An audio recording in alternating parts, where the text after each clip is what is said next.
Ang arthrosis sa tuhod ay hindi maiwasan at lumalabas habang tumatanda, pero pwede mong pigilan ang paglala nito. Tinutulungan ng quadriceps ang tuhod sa suporta, pagpapagaan ng bigat at pagpapatatag. Kung malakas ito, parang airbag na sumasalo ng bigat bago makarating sa kartilago.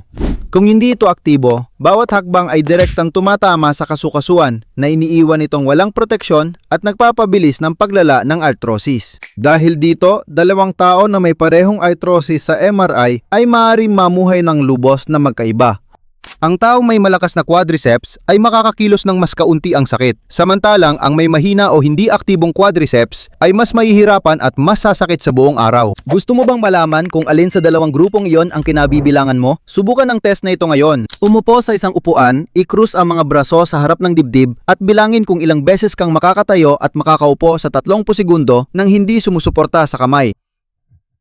Kung mas mababa sa 12 mahina ang quadriceps mo at di protektado ang tuhod. Kung 12 hanggang 15, ayos lang. Higit sa 15, malakas ang iyong mga quadriceps. Kung mababa ang nakuha mong bilang, huwag kang mag-alala. Nandito ako para tulungan ka. Ipapadala ko sa iyo sa private message ang routine na may ilang antas para mapalakas mo ang kalamnan ng tuhod mo.